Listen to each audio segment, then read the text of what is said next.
Hi all. I just wanted to make a small video about a new device. My system has actually changed a lot compared to the last time. Um, I'll make separate videos, I suppose, but today I just wanted to talk about this little device. It's the ProJect DAC Box S2 Plus. I used to have the Modi Modi 3 DAC.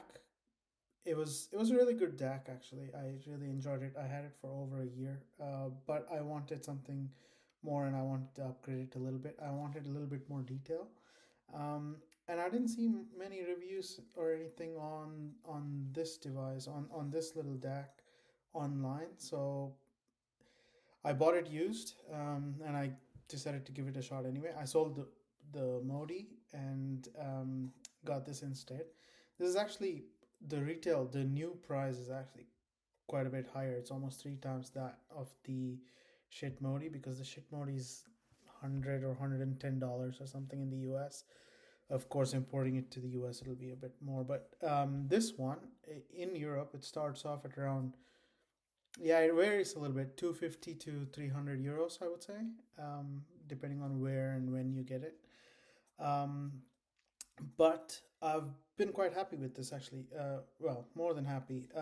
What I really like is it has five different filter settings that you can choose from. I found the first two to be very analytical. It reveals everything. Maybe it reveals way too much.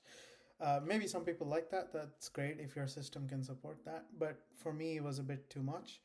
The third filter was uh, the detail at the top end lacked, and the bass was okay actually. The mid range and the bass was okay, but the top end was, yeah, it was missing. There was not much detail, or not as much as I'd like, let's say. The fourth one is my favorite. For the system that I have now, it matches perfectly. It's really good. I get exactly the right amount of detail up top. The mid range is superb. It's silky smooth. There's no harshness, nothing. And it's quite neutral. The fourth filter, and the bass is also perfect. It's very textural with the new speakers I have. I'll make a separate video about what I have now, but yeah, it's really nice. And the fifth one is sort of neither here nor there. Um, it I guess it these filters really depend on what your system is. If you have a warmer sounding system, maybe you prefer the first two filters. If you have a analytical, lean, or very cold sounding setup, then the third one might be for you, and then the fifth one is sort of an average of all of them. But yeah, I didn't like the fifth one either. Not as much as the fourth one. The fourth filter for me, for the setup I have now, is the best. I would say it's perfect. It is a very neutral DAC overall, I will say, and it is definitely a step up from Shit Modi. Nothing against Shit Modi. It's like I said, it's a fantastic DAC. That's why I had it for a very long time. But I just wanted to upgrade and try out new things.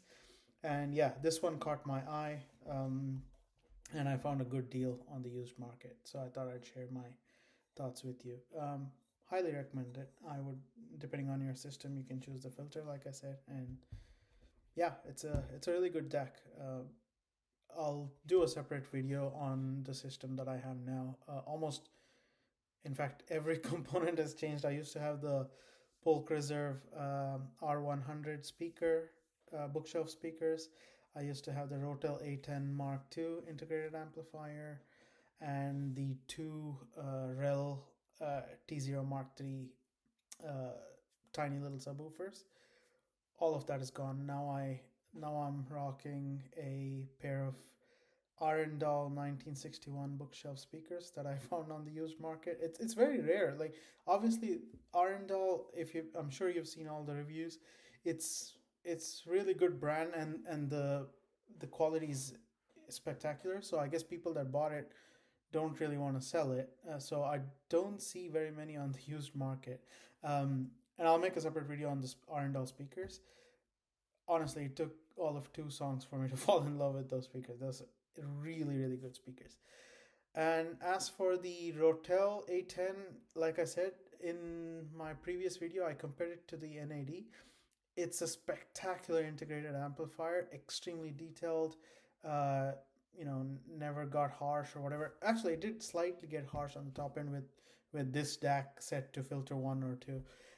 But and yeah, I'll do a separate video. So I got rid of Rotel as well, and now I have an older Yamaha RN500. I used to have this amplifier for a very short time, but I sold it. But when I did have it, it felt very 3D, and that's what I like. Very neutral, but very 3D. And so I'm like, you know what? I'm gonna go back to Yamaha. I've always liked Yamaha sound, so I said I'll go back. And I found a fantastic deal on the used market again, so I bought that. And this setup, I am blown away. The whole package was under $500 effectively on the used market that I paid for. And also, I got rid of the 2 REL tiny little subwoofers, and I got a HT1003 Mark One. That was also a fantastic deal on the used market. I refuse to buy new. I don't, for me, I don't really need it. I don't need to have the newest and the shiniest thing. So, and since I like playing around with different components, yeah, used market is better for me. Anyway, hope this was helpful for you. If you're thinking of buying this, or if you have never even considered the ProJect device, it's really good. I can recommend it. It's from Austria, and it's actually made in Europe. It's made in Slovakia. The build quality is also rock solid. It's quite heavy for such a tiny device. It's fully metal, and yeah, it's an awesome device, solid device. I can highly recommend it. Thanks. Cheers.